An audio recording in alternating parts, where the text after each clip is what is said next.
It's Mr. Money Side here from Money Side Co. If you're watching this video right now, you either want to get better at horse betting, start profiting more, or just want to have an overall better education.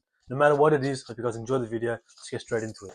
When it comes to horse racing, there's only 5 main factors you got to worry about to start winning more and start profiting. These factors are: number 1, understanding odds and fluctuation. Number 2, considering the actual distance of the track. Number 3, evaluating the horse's history and form. Number 4, examining what jockey is actually riding it on the day and the trainer statistics. And number 5, the type of bet. Whether you're betting on horse to win, horse to place, or if you're creating a multi, for example, for top 3 horses to place. Just understanding those 5 key principles are going to start making you increase 50% more and start winning 50% more than you are already. And let me tell you why. Number 1, odds and fluctuation. When you first get started in horse racing, you're going to be bamboozled with a bunch of graphs, bunch of rates going up and down. And I'll show you, for example, will be something like this. When you first see this, you're going to be confused and see what does it mean. So in simple terms, blue means that the odds of the horse is going up. This typically indicates that when the odds are going higher for a horse, it doesn't mean it's as good as it seems. For example, if you see a horse 20 minutes ago that was at a 2x, and then all of a sudden it's 2 minutes till the race, and the odds are at a 4x, that indicates how there are other better horses in the competition, and that the horse has some weaknesses that we might not have seen before, and how there are other stronger horses in the race. So taking that into consideration, when next time you're on a race, you can evaluate what horses are going up and what horses are going down. In my opinion, the safest horses are between the 2x to 4x, and then you can judge off some other factors I'm going to be talking on now to analyze what horse is going to be the best and has the best winning chance for the race. Considering the distance of the track, this is one of the most important factors of horse racing 101. A common mistake I did in the very beginning of horse racing, I just bet on the favorite. I didn't look at any of the stats, and the most importantly, I didn't even look at how long the distance of the track was. I was just assuming because a horse could win, 1,400, 2,200 meters, it could automatically win a 3,000 meter race. Distance and stamina of a horse is so important, and it's so crucial you take into consideration what horses are good at what tracks and what distance. For example, a horse that's good at 1,600, 1,800 isn't going to be the same racing on a 2,200, 2,400 track.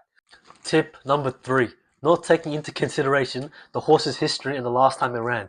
There's been so many times I thought, oh, okay, because this horse ran really good maybe last year in 2023, it's going to perform really good this year. No. Look at the last time the horse ran. If you only see, it hasn't ran within a year, don't bet on it.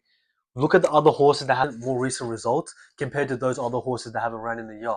This is how you're going to ensure the most secure, most results, most wins, and most profit.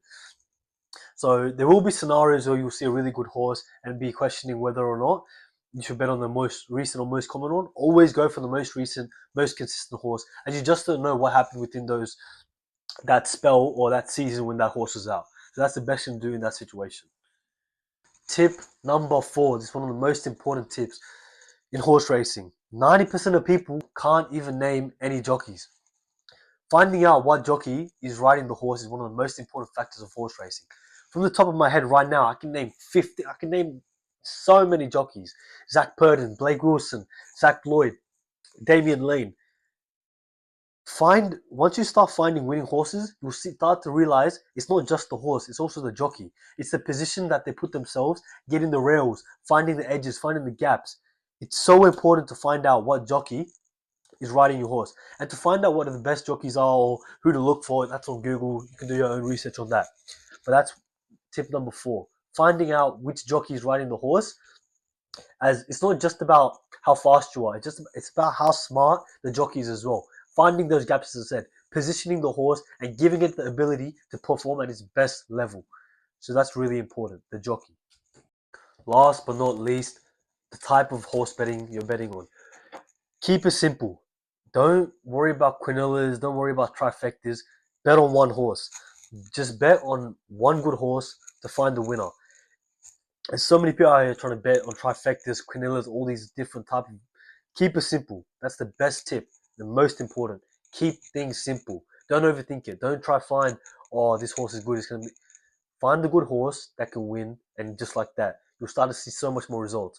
Back when I first started, I tried doing so many same race multis. And don't get me wrong, I still do same race multis, and it is really worth it in value. But for risk to reward, The best thing is to keep things simple in horse racing. Find a winner and just bet on that. If you guys want more tips and more videos like this, like and subscribe for more. And that's all for today. Signing out.